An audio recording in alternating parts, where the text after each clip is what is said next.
العرض التالي المبادرة العالمية المرأة في اللوجستيات، الأستاذة نادية عبدالعزيز، الرئيس لمنطقة الشرق الأوسط، المبادرة العالمية للمرأة في اللوجستيات.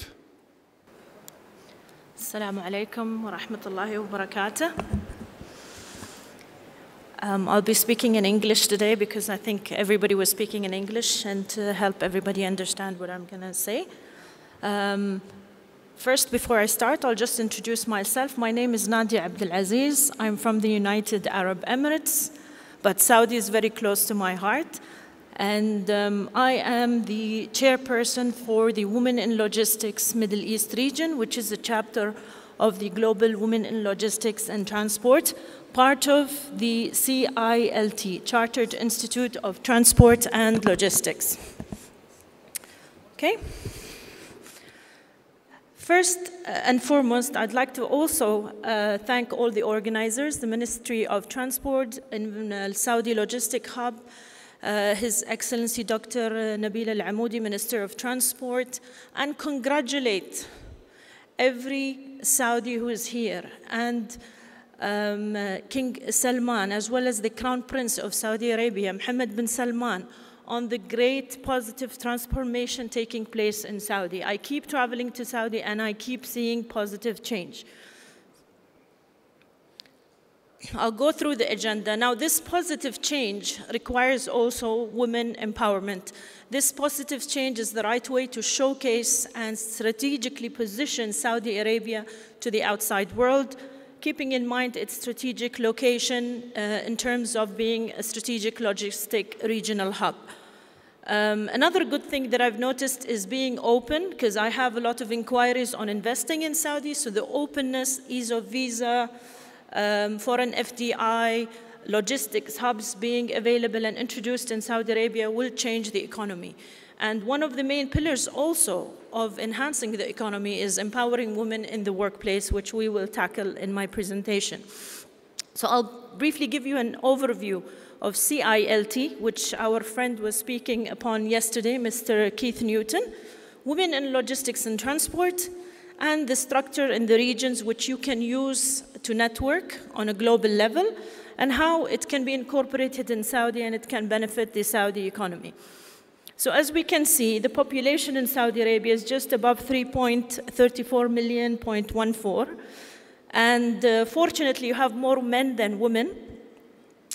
And the breakdown is 42%, 0.6 are females, and 57.40 are males. So predominantly, you have a predominant male population, so we can't complain about gender inequality. You have more men than females. However, you have 14.8% more males, but you also have active females, 14.54 million, out of which 9.68 million females are able to work or be trained to the workforce, ages 15 plus to 64.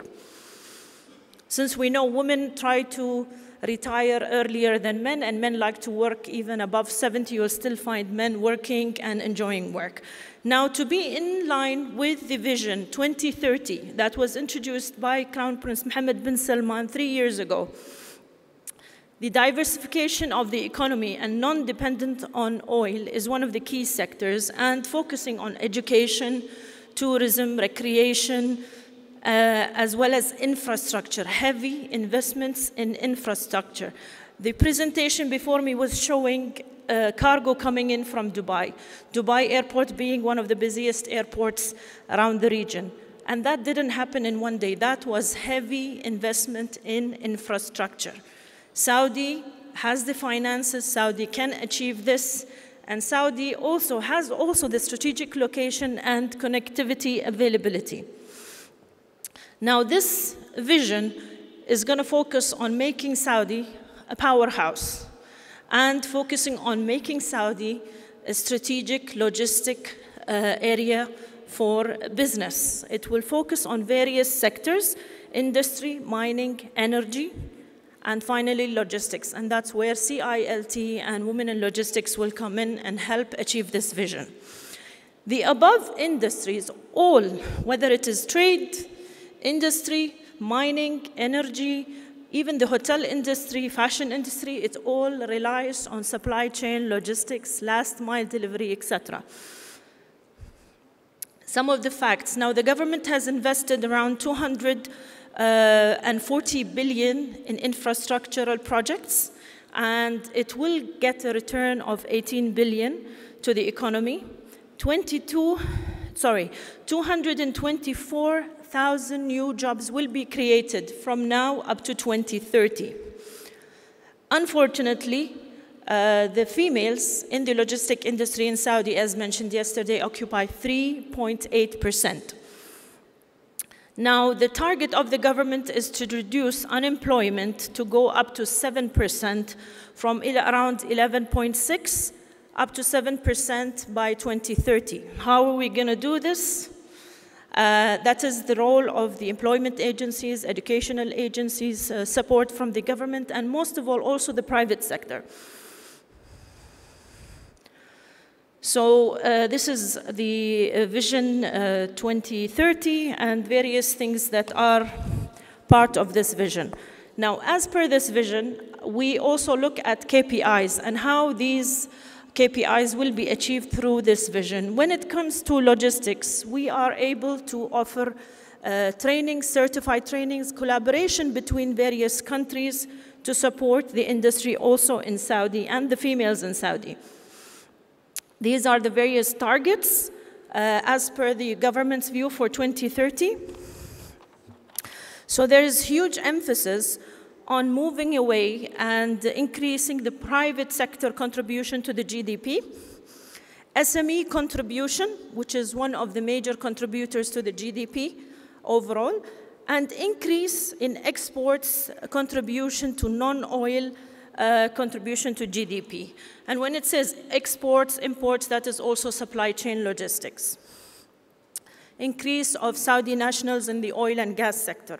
So all of these need to be measured. Of course, I have been very happy also to see, as we are doing in the United Arab Emirates, it's been done here, happiness index and consumer experience index that you see over various areas, especially at the airports and government entities.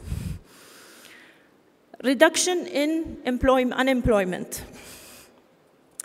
Now, the reduction in unemployment can be tackled in various ways. As said, in the air sector, there's more than 500,000 new jobs that will be created, and we need to also target that, but not only the oil sector, multimodal transport sector, air freight, sea freight, land transportation, customs, ports, etc.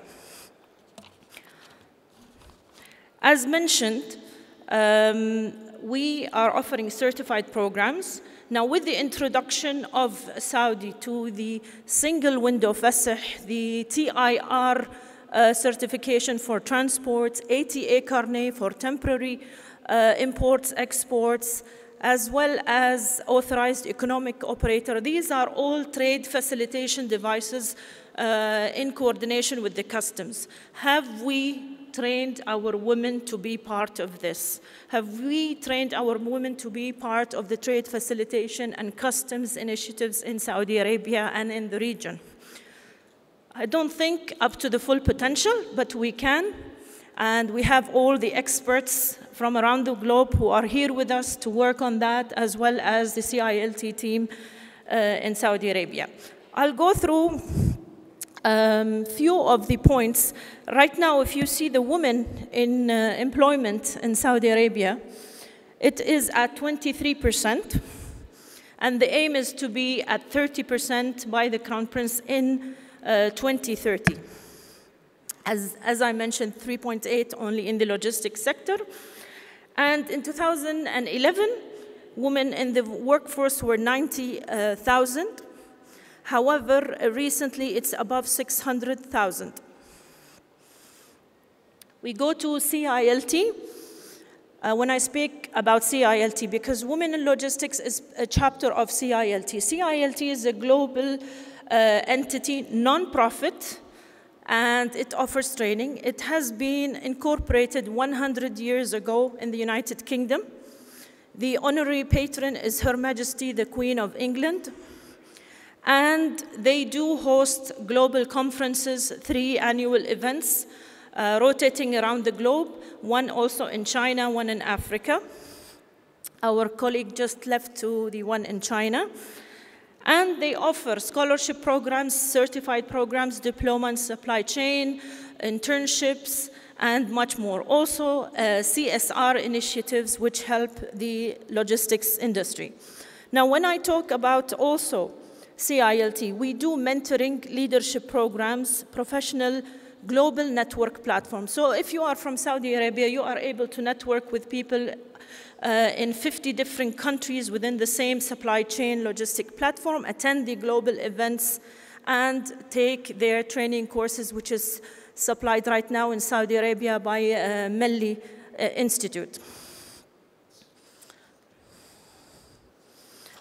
So I'll speak to you about also what we stand for. As women in logistics, we want to be the most sought after professional body in the supply chain logistics that empowers women and trains women and improves their career paths, etc. This is the strategic structure of women in logistics. We operate in 22 countries as women in logistics. It has been launched only 6 years back by CILT. And these are the countries and regions that we operate in. And I am here also to ensure that Saudi Arabia has a chapter, and Melli will be taking care of that along with the Supply Chain Logistic Association in Saudi Arabia. These are some of the events taking place by the CILT Global Congress. So it was in Australia, Birmingham, Colombo, Sri Lanka, Malaysia, UAE, Montreal, Macau, China, Poland, Manchester, and soon 2020 in Australia.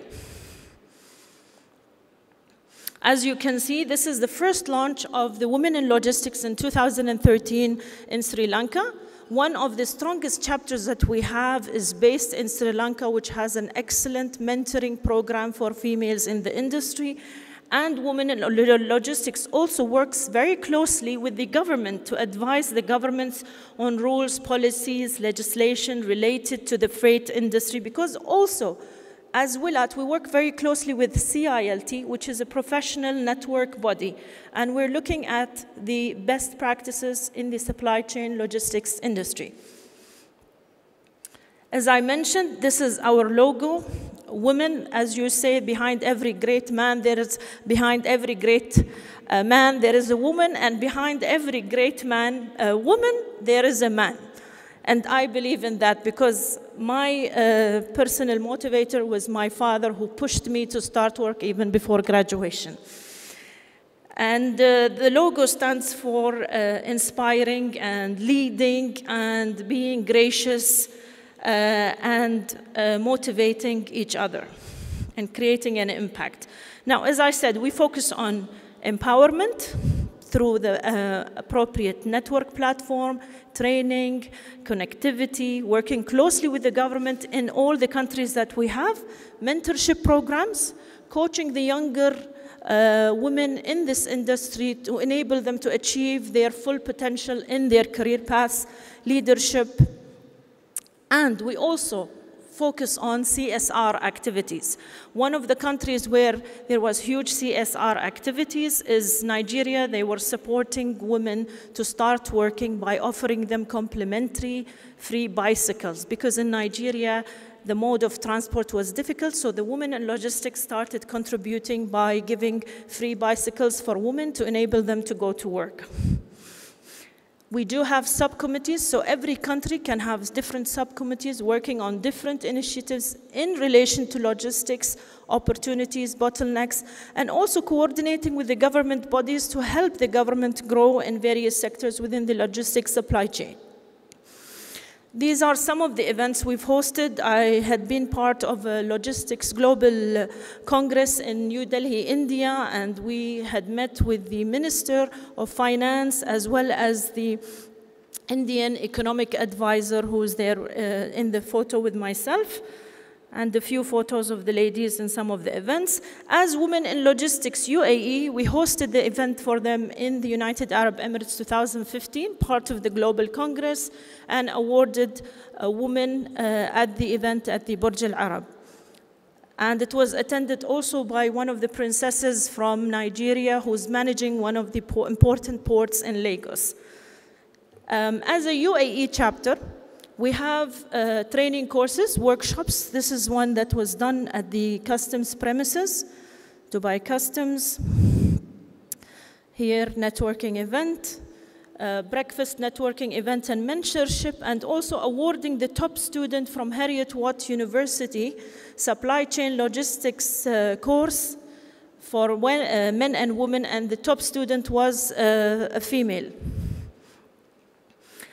Another thing that can be an advantage to Saudi women, where we can collaborate as a UAE chapter and Saudi chapter, is site visits to the top logistics supply chain organization. I had organized an internal visit for Global Shipping Logistics Company in Jebel Ali South, and this is while we were inside where the trucks are docking the cargo. This is under minus 20 degrees where they store the FMCG goods. One of the goods was frozen chicken, which after I saw how people freeze the chicken for how long, I stopped eating frozen chicken. I started eating fresh chicken only. But it was interesting to see how the chicken was imported from Brazil. It was stored and then sent to the hypermarkets. This is the presentation by their CEOs for the Women in Logistics in the company. This is while we arrived. And here we have the board members for the UAE, and they are women from different nationalities, different groups, some of them from semi-government, DMCC, DHL, Danzas, and Dubai Shipping Agents Association, and others. So you can see a diverse number of women on the board of Women in Logistics, and we share our experiences and try to assist other women to enter this industry. Personally, I am not from the freight forwarding industry. I got into it by coincidence. I am a business and marketing graduate, but I entered this field. However, now you are lucky as women. You have universities offering these studies, as mentioned yesterday in Jubail and other areas of Saudi. So this is the global convener of CILT WiLAT, Dr. Dorothy Chan, who works with the Hong Kong Ministry of Transport and Rail Industry, who is extremely highly educated and lectures on various issues. The Deputy Global Chair from Hong Kong also is Vicky. And then you have the global vice chairmen from different regions, from Mauritius, from China, from Malaysia, and Middle East, Sri Lanka, and other regions. These are also territorial heads. We've put a few. Total number of countries, 22 for women in logistics, but CILT more than 50. So this is just the total number, 3,270 professional women that are part of Women in Logistics, as you can see by region. And I want to see Saudi also to be part of that. Right now, Malaysia has the highest number of women in logistics. These are some of the events held in Malaysia by the head of the Malaysian WiLAT Association, mentoring programs and more. This is the Global Congress in Malaysia. As you can see, I was also there with a few of the participants. This was an invitation for us in the Prime Minister of Malacca's palace, where you can see the ladies. They hosted us for a private breakfast and a traditional breakfast. However, we had an excellent global congress in Malaysia where we went to see the oil companies, car production companies, and much more. This is also some of the photos of the 100-year celebration in Manchester last June. And as you can see there, and our participation. So as part of the Global Congress, we have one full day for the women in logistics and discuss the issues related to that and the way forward. This is in China. CILT in China is fully funded and supported by the Chinese government. Every year we also have a conference in China on supply chain logistics, One Belt, One Road, and more. And they support also the women initiatives. That's why my colleague Keith left to China last night. These are some of the initiatives also by the Malaysian Organization for Women.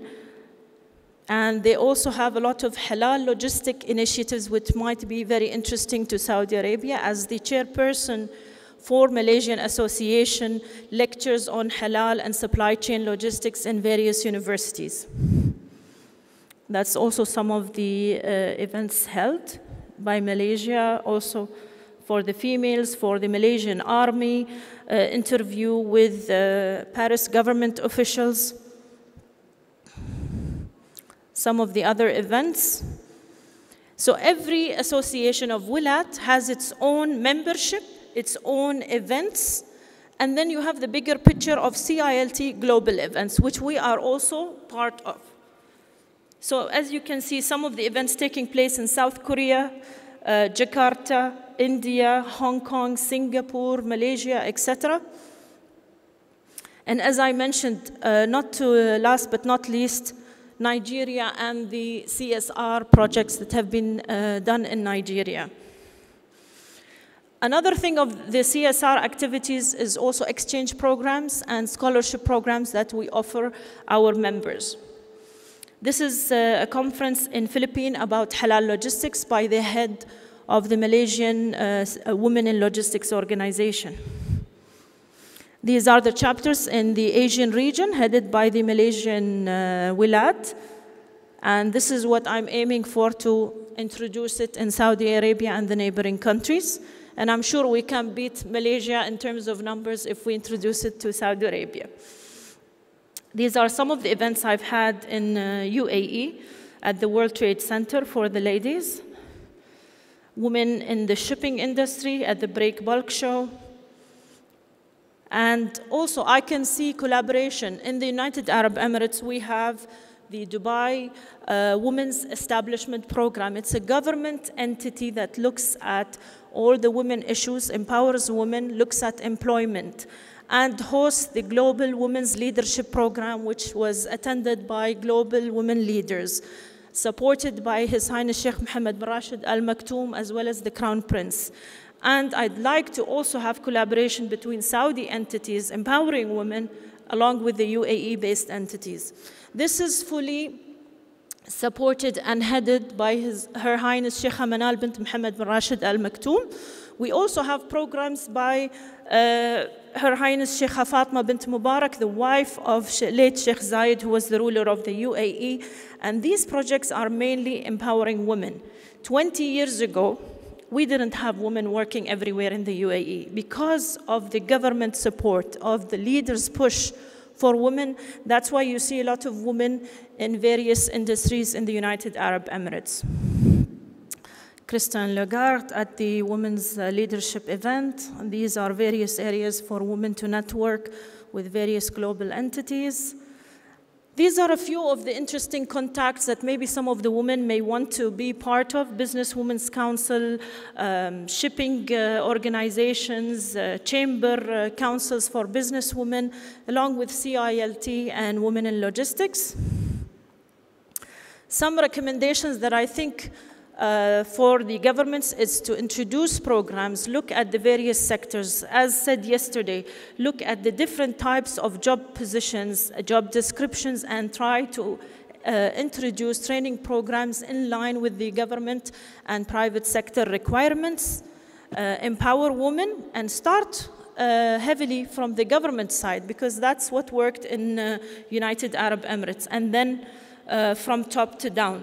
Also, recognize women and put it as part of the HR policies, because if the HR emphasizes on that and tries to create a good atmosphere for women, you will have a lot of women leaders.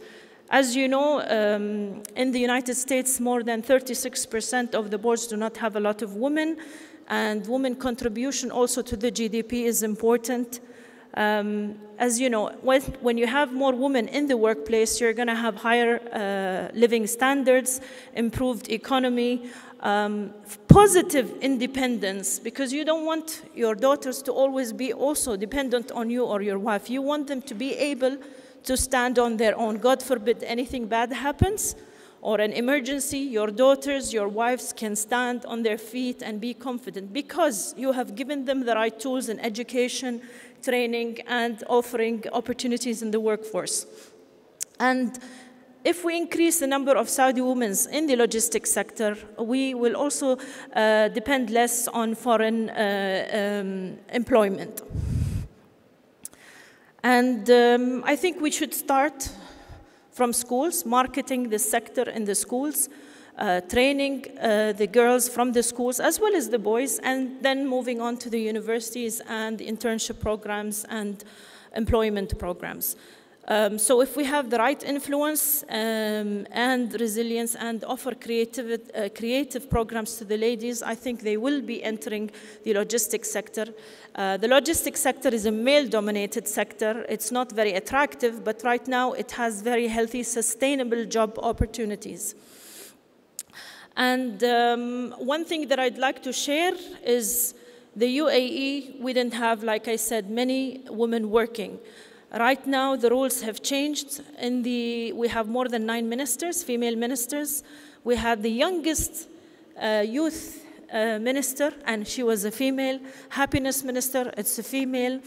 And the National Federal Council right now, by the new rule, has 50% females on board versus the earlier years.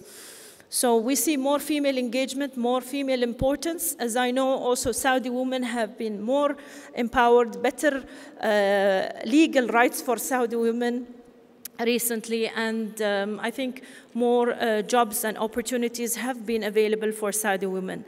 In terms of collaboration, I am here to take any of your questions after I finish, or if you'd like to know how we can collaborate, I'll be more than happy to connect with you. But in 2020, for Women in Logistics, we are hosting an event in the United Arab Emirates because Dubai will be hosting the Expo 2020. And I invite all the Saudi women and non-Saudi women who are interested to join this platform to come to this event because we'll be getting 25 million visitors. Saudi Arabia will have a pavilion showcasing the latest initiatives in Saudi Arabia. And there is a logistics pavilion under mobility.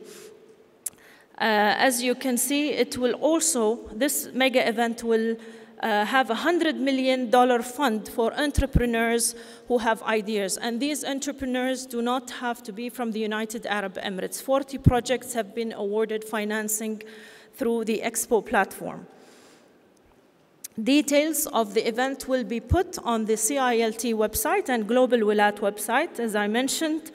And we're there to create and connect minds, create a future for the new generation. And I welcome all of you, men and women, to attend this event and be part of this. As I mentioned, the 3 different pavilions where I think all of us can participate is under, you have the opportunity, sustainability, and mobility. Mobility is falling for logistics, supply chain, transport, freight, etc.